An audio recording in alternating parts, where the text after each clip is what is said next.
La dernière fois, on a parlé un peu du comportement de Sarkozy.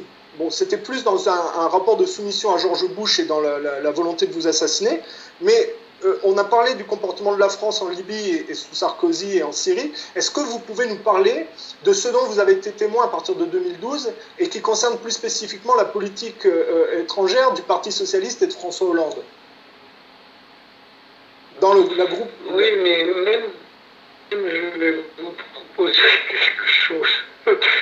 Je vais vous envoyer un PDF que vous allez joindre à Je mettrai en lien, cette d'accord. vidéo. Pas de problème. Et c'est le texte de la déposition que j'ai faite, que j'ai envoyé au juge Tournaire. Il y a 2 ans, j'ai dû envoyer. C'est sur cette affaire du financement libyen. Parce qu'aujourd'hui, on va clore cette parenthèse en disant que tout ça a été inventé par M. Takedine et que le président Sarkozy était innocent. Ce qu'il faut se rendre compte, c'est que ceci n'a pas lieu, à la suite d'un arrangement entre Sarkozy et les autorités actuelles françaises. Ceci, ça a lieu parce que, comme je l'écris dans ce texte, et comme on a la preuve, le juge Tournaire, même s'il dit le contraire, le problème ne concerne pas uniquement Nicolas Sarkozy, mais la Libye avait donné une somme pour ce candidat à l'élection présidentielle et la moitié de la même somme pour Madame Royal. Donc, si on devait faire une poursuite réelle contre Nicolas Sarkozy, on devrait aussi poursuivre Ségolène Royal. C'est pour ça qu'aujourd'hui, on va tout fermer. Circuler, il n'y a rien à voir. D'accord, donc vous parlez du financement des partis politiques par Kadhafi, on est bien d'accord, hein? Oui, alors, moi j'ai été membre du dernier gouvernement de la Jamaharia arabe libyenne. Mais à ce moment-là, entre autres choses, j'avais créé une cellule qui était chargée de récupérer tout ce qui pouvait être utilisé comme moyen de pression dans des négociations internationales.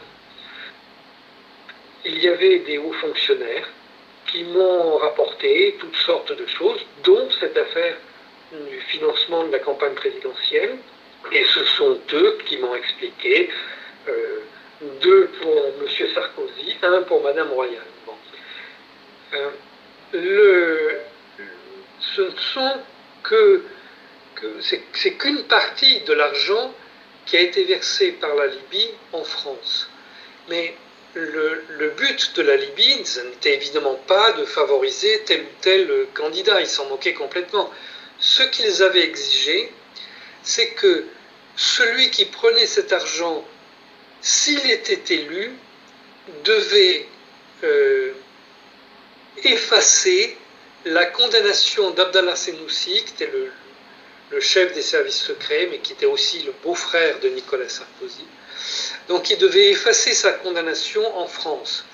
Abdallah Senoussi avait été condamné pour avoir organisé l'attentat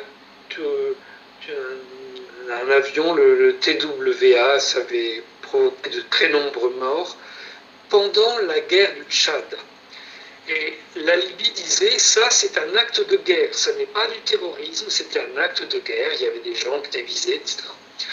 Bon, et donc, vous ne pouvez pas rendre responsable une personne d'un acte de guerre. Et c'est tout à fait logique, hein, ce point de vue. Donc, je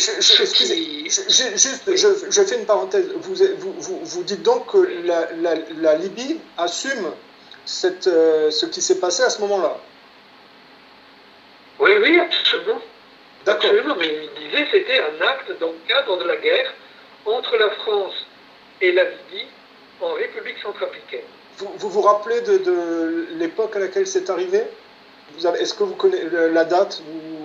Dans les années 80 peut-être? Non. Pardon? Est-ce que ça s'est passé dans les années 80? Je n'ai plus la date en tête de cet attentat. Oui.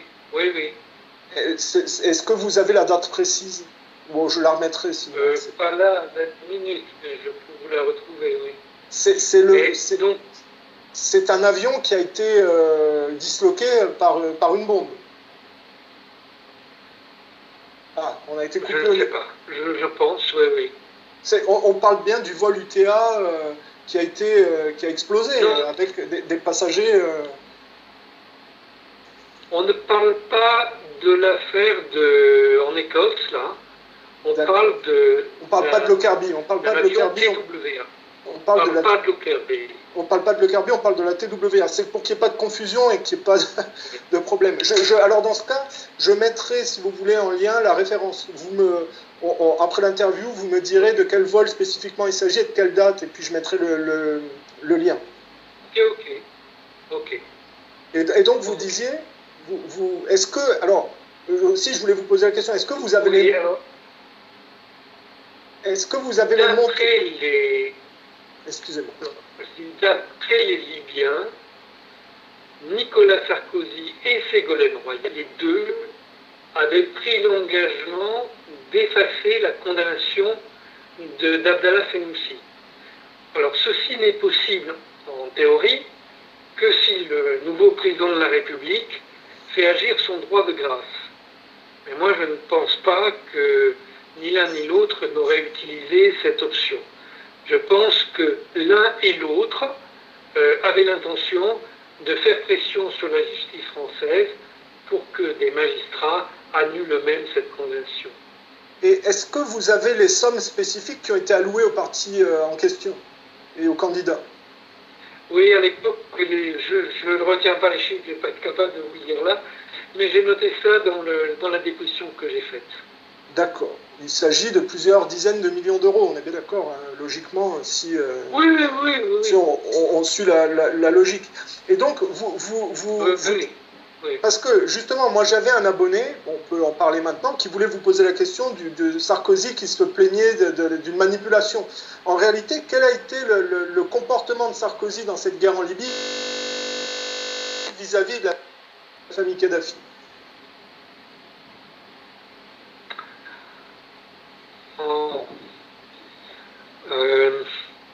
D'abord, Nicolas Sarkozy avait reçu l'invitation de passer à la guerre venant de Madame Clinton.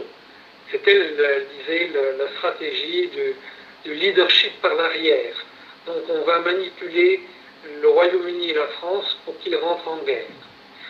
Donc il y a eu en novembre 2010 un traité qui a été signé par Nicolas Sarkozy et David Cameron à Lancaster House, qui prévoyait de mettre en commun les forces de projection, c'est-à-dire les forces d'infanterie coloniale, c'est ce que ça veut dire.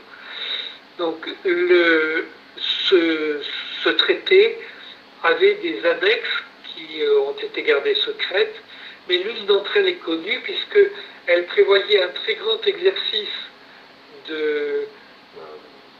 un exercice de guerre entre les deux armées, et la date choisie pour cet exercice, c'est la date exacte du déclenchement de la guerre en Libye.